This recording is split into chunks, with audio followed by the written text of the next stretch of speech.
बड़ा दिन समाज के लिए, देश के लिए, चंडीगढ़ के लिए, प्रदेश के लिए, क्योंकि आज इंडिया न्यूज़ ITV नेटवर्क ने एक बड़ी सौगात खासकर चंडीगढ़ को दी है ताकि अपना जो एक धर्म है मीडिया का वो लगातार निभाया जाए। सर, आज हमने अपना द संडे गार्जियन और द डेली गार्जियन लॉन्च किया है और CM मनोहर लाल जी ने इसे लॉन्च किया।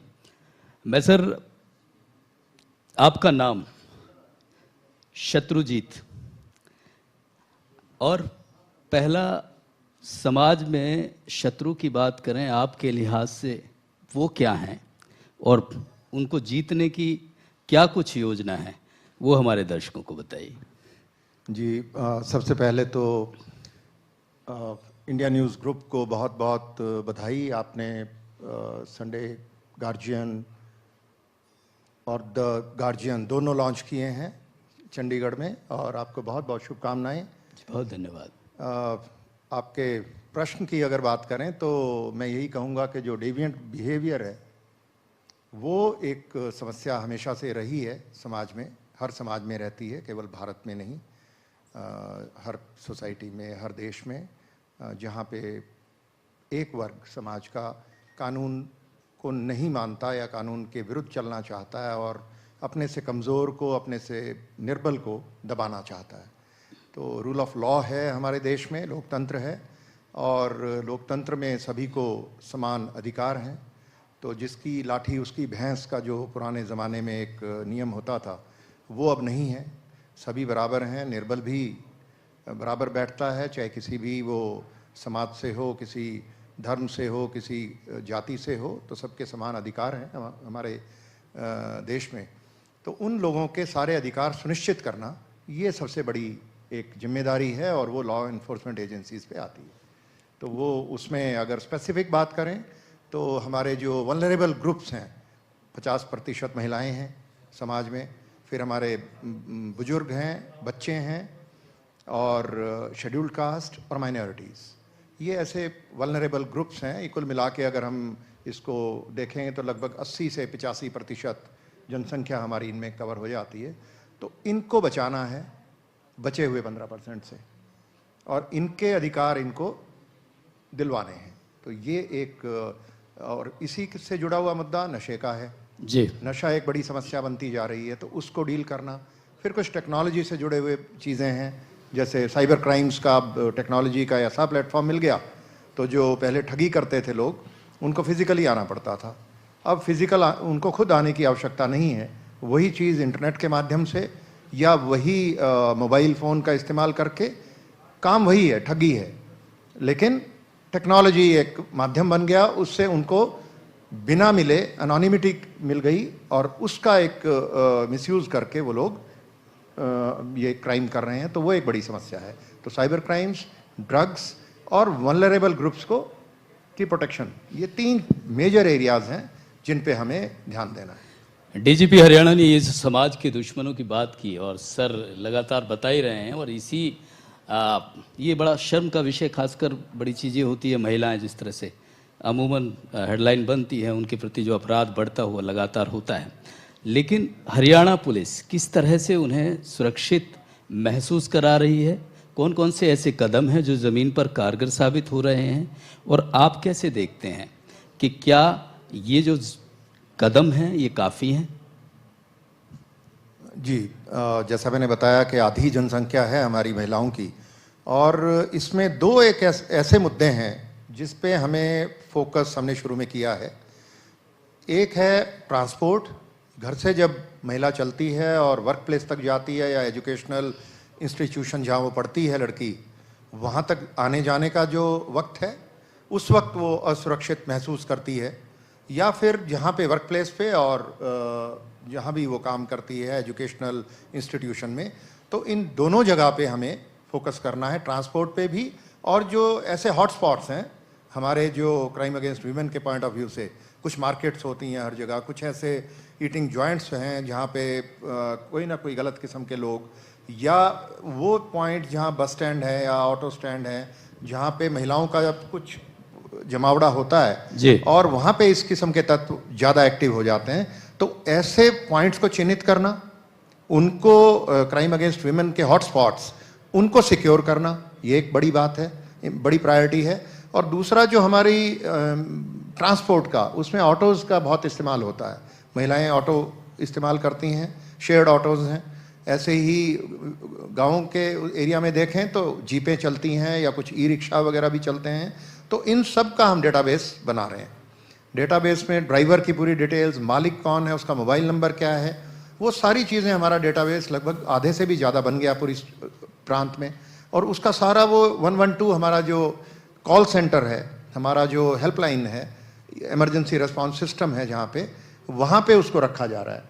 और हर ये डिटेल्स ऑटो के बाहर भी, आगे पीछे भी और अंदर भी उसकी स्टिकर लगाए जा रहे हैं। उसमें अगर किसी भी लड़की के साथ, महिला के साथ बदतमीजी होती है तो उसको मात्र इतना करना है कि उसकी फ़ोटो खींच के ERSS पे व्हाट्सएप करना है। और हमारी इमरजेंसी रिस्पॉन्स सिस्टम की जो ऐप है उसमें वो सारे प्रावधान हैं। उस पे अगर वो रजिस्टर्ड है लड़की तो उसका अपना नाम नहीं बताना। 112 पे कॉल करते ही उसको सारा डिटेल, हमारी जो कॉल लड़कियाँ यहाँ हमारी कॉल करती हैं, कॉल टेकर्स हैं जो, उनके पास आ जाती है। और जैसे ही ऑटो का नंबर आया तो उसका मालिक, उसका मोबाइल नंबर, सारी डिटेल, ड्राइवर कौन है, उसका मोबाइल नंबर क्या है, सब आ जाता है। तो कुछ बताना नहीं पड़ता महिला को। तो डेटाबेस बन रहा है, यही अपने आप में डेटरेंट होता है बहुत। अगर ड्राइवर को, अगर यूपी का है, बिहार का है, किसी और प्रांत का है, जो हमारे यहाँ ऑटो चलाता है गुड़गांव में, फरीदाबाद में, अगर उसको ये पता है कि पुलिस के पास उसकी फ़ोटो है, उसका सारा डेटाबेस है, तो 70-80% डेविएंट बिहेवियर तो उसी से कर्व हो जाता है। वो इस किस्म के लोग फिर वो अपराध नहीं करते।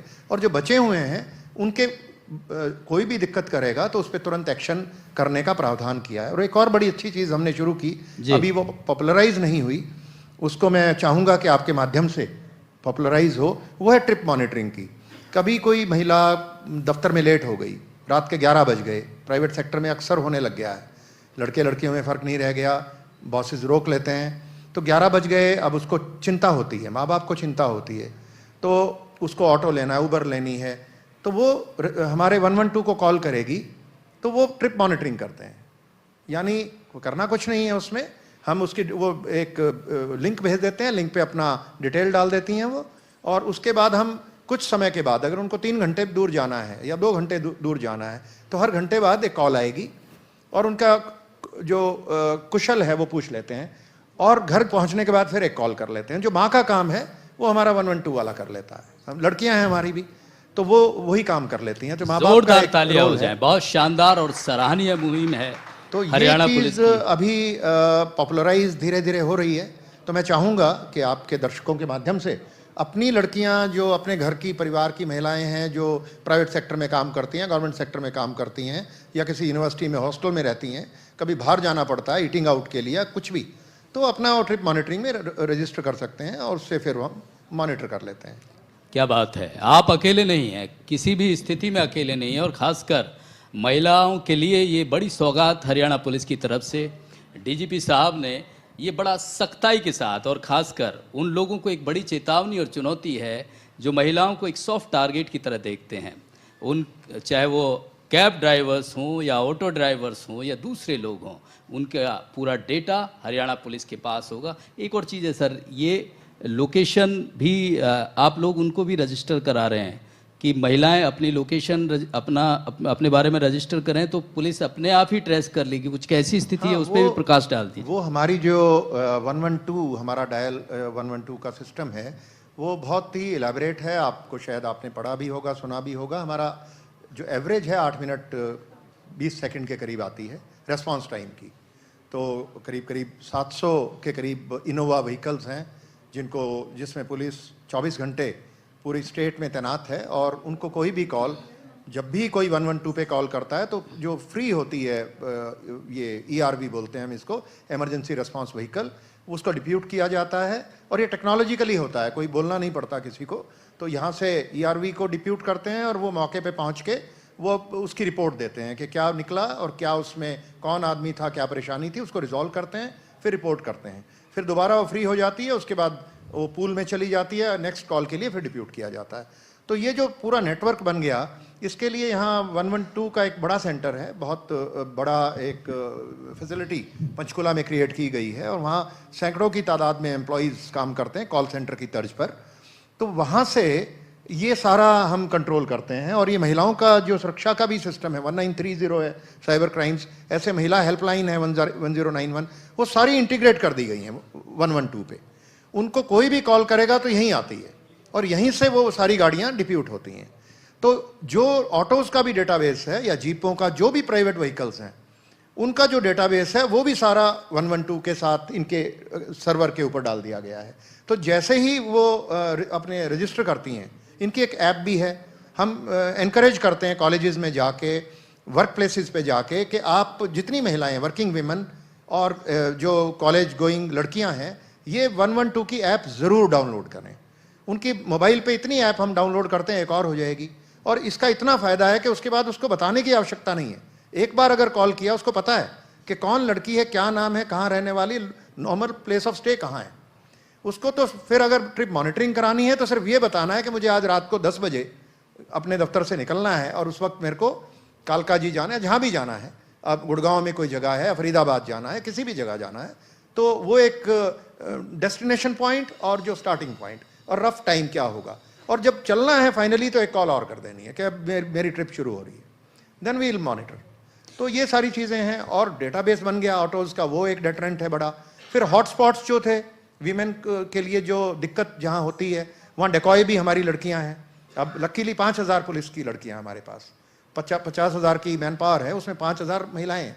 तो ये लड़कियाँ खुद भी, क्योंकि महिलाएं हैं और इनको दिक्कतें समझ में आती हैं, फर्स्ट हैंड इन्होंने एक्सपीरियंस किया सारी लाइफ, तो इनको भी हम एनकरेज यही करते हैं कि आपने जहाँ जहाँ दिक्कत है वो पॉइंट आउट करना है। वो लिस्ट में डलती जाएंगी कि ये स्पॉट्स हैं जहाँ पे दिक्कत आती है। कोई रूट है, कई बार आपको पता है कि गाँव में बसें चलती हैं, पता होता है कि रूट नंबर 118 ये फलां गांव से चलती है, तो इस गांव के लड़के चढ़ते हैं जी और ये परेशानी करते हैं। तो ये सारी इंफॉर्मेशन जुटाने का काम करके और फिर वहाँ पे हम डेकॉय लगा के उनके बारे में उन पे एक्शन लेते हैं। तो ये सारी चीज़ें शुरू हुई हैं और इसके अच्छे नतीजे यकीनी तौर पर आएंगे। निश्चित रूप से बहुत अच्छे नतीजे आएंगे और हमारी महिलाएं अपने को महसूस करेंगी। एक और बात सर, अमूमन क्या होता है कि पुलिस के पास जाइए और फिर आपने कंप्लेंट की, उसके बाद आपके आईओ या आपकी पुलिस किस तरह का बर्ताव करती है, वो बड़ा मुश्किल हो जाता है उसकी आगे शिकायत करना, कंप्लेंट करना, या मेरे काम का या मेरी प्रॉब्लम का क्या हुआ। ये जो एक आपने एक फीडबैक सिस्टम शुरू किया है, इसके ऊपर भी थोड़ा सा हमारे दर्शकों को बताइए। जी, इसमें 2 तरीके की चीज़ें होती हैं। या तो लोग पुलिस के पास जाते हैं कोई दिक्कत में, कोई समस्या आई, कोई क्राइम हो गया या कोई पड़ोसी से झगड़ा है, तो वो जाते हैं, लोग कंप्लेंट करते हैं, कभी थाने में जाते हैं, कभी एसपी ऑफिस, कभी आईजी ऑफिस या सीएम विंडो पे या होम मिनिस्टर साहब के यहाँ, जहाँ से भी कंप्लेंट किसी कमीशन में करते हैं, तो अल्टीमेटली वो सारी घूम के कंप्लेंट्स आ जाती हैं पुलिस स्टेशन में। तो हमने सिस्टम ये शुरू किया कि एक फीडबैक सेंटर्स, वो छोटे फैसिलिटी बना दी हर ज़िले में, पुलिस कमिश्नर ऑफिस में, आईजी ऑफिस में और एसपी ऑफिस में। वो उनमें एग्जेक्टिव्स लगा दिए, वो कॉल करते हैं 1 हफ्ते के बाद। जो भी कंप्लेंट लेके आता है, किसी भी चैनल से आए, चाहे ईमेल से करे, 1 हफ्ते के बाद उसको फ़ोन जाता है और पहला सवाल यही होता है कि आप संतुष्ट हैं या नहीं। जो संतुष्ट है, बात खत्म हुई, जो नहीं है उसके कारण क्या है। तो कारण जो है वो फिर, और ये रिकॉर्डिंग होती है, कॉल की रिकॉर्डिंग होती है, नेक्स्ट डे उसकी सेटिस्फेक्शन रेट निकल जाती है उस यूनिट की। तो जो ज़िले पहले 60-65% पे थे, अब नू था, नू एक बड़ा डिफ़िकल्ट ज़िला है और मुझे बताया गया जी यहाँ सबको संतुष्ट करना बड़ा मुश्किल है। तो वहाँ पे शुरू जब किया तो 50-55% सेटिस्फेक्शन रेट थी, आज बढ़ के 76% है। तो पुलिस में 100% लोग संतुष्ट नहीं हो सकते, क्योंकि 2 पार्टियाँ होती हैं। कई बार एक्यूज पार्टी भी कंप्लेंट करती है, जो एग्रेसर पार्टी वो भी करती है। 75% एक अच्छी दर है मेरे हिसाब से, और अब ज़्यादातर ज़िले 75 से 80-85 की रेंज में है, क्योंकि हर पुलिस वाले को SHO चौकी इंचार्ज उनको पता है कि कॉल आएगी। ऐसे ही पासपोर्ट वेरिफिकेशन, जो हमारी पुलिस क्लियरेंस सर्टिफिकेट्स, जो पुलिस की सेवाएं लोगों को चाहिए, तो वो लोग जब उनकी सेवा वो हो जाती है, उनको डिलीवर हो जाता है सर्टिफिकेट, उसके बाद कॉल जाती है। 100% लोगों से फ़ोन करके पूछा जाता है कि आपसे किसी ने कोई बदतमीज़ी तो नहीं की, किसी ने कोई सुविधा शुल्क तो नहीं मांगा, किसी ने कोई आपकी संतुष्टि है कि नहीं। तो वो नतीजा ये है कि आज की तारीख में लगभग सभी जिलों में, और मैं 30 दिन की एवरेज देखता हूँ, रोलिंग एवरेज, एक दिन की स्कोर पे नहीं जाते हैं हम, 30 डेज पिछले जो हैं उनकी एवरेज क्या रही, तो लगभग सभी में 100% है। हर तरह की जो सर्टिफिकेशन वेरिफिकेशन की जो सेटिस्फेक्शन रेट है वो 100%। इसी तरीके से अब इस महीने से हमने ऐड कर दिया कि जो क्रिमिनल केस रजिस्टर करते हैं लोग, उनके बारे में मैंने 30 दिन की लिमिट रखी है कि 30 दिन के बाद उनको कॉल जाएगी।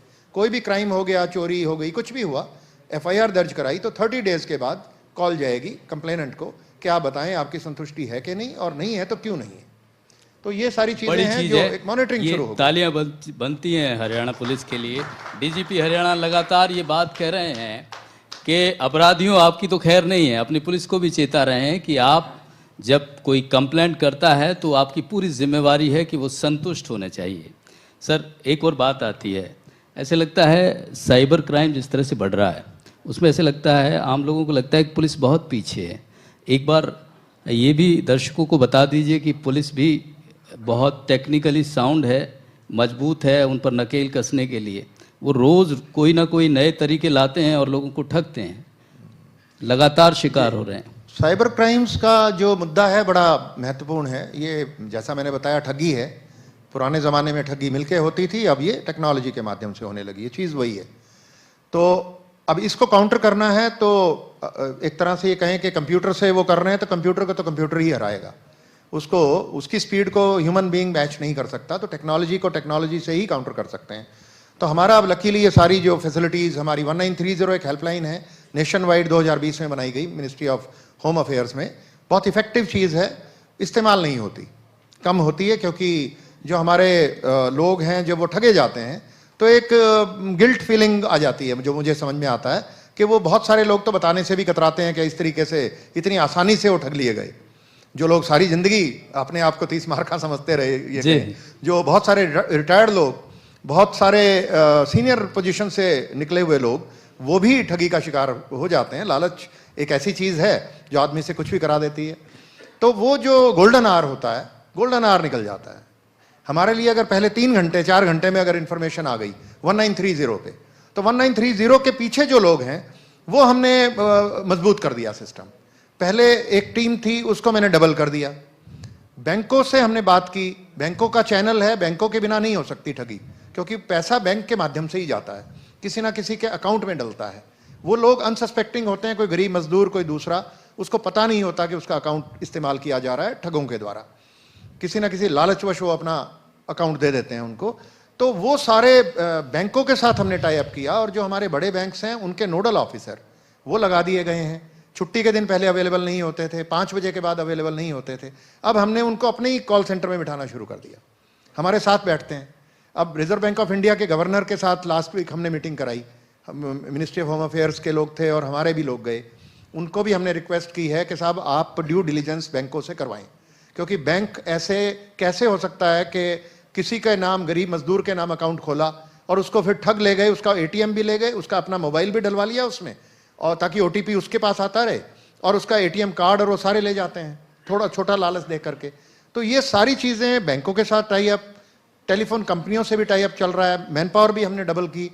तो उसका नतीजा ये हुआ कि पहले जो मैंने ज्वाइन किया था करीब 8% के करीब पैसा हम ब्लॉक कर पाते थे गोल्डन आवर में, अब वो बढ़ के हमारा 30% से लगभग 30-32% हो गया, जो अब पूरे इंडिया में नवंबर की अगर हम बात करें, नवंबर का महीना, हालांकि 1 महीना छोटा पीरियड होता है, हम और वेट करेंगे 2-3 महीने और बेहतर करेंगे इसको, और एवरेज अगर यही रहती है तो मैं ये बात कह पाऊंगा कि हम अब इंडिया में सबसे बेहतर पोजीशन में हैं। तेलंगाना और गुजरात की बात जब मैंने ज्वाइन किया तो सुना था कि जी वो बहुत अच्छा कर रहे हैं, मैंने अपनी टीमें भेजी वहाँ पे, समझ के आए, लेकिन अब हम उनसे काफ़ी आगे हैं। तो ये सारी चीज़ें साइबर क्राइम में तो अनएंडिंग है, अभी तो और काम करना है, लेकिन पूरे देश में बढ़ रहा है। लेकिन हमारे यहाँ अच्छी बात यह है हरियाणा में कि वो दर जो रोज़ की करीब 1 करोड़ 1.25 करोड़ के करीब आती थी ठगी की, वो घट के 70, 75, 80 लाख पे आ गई है।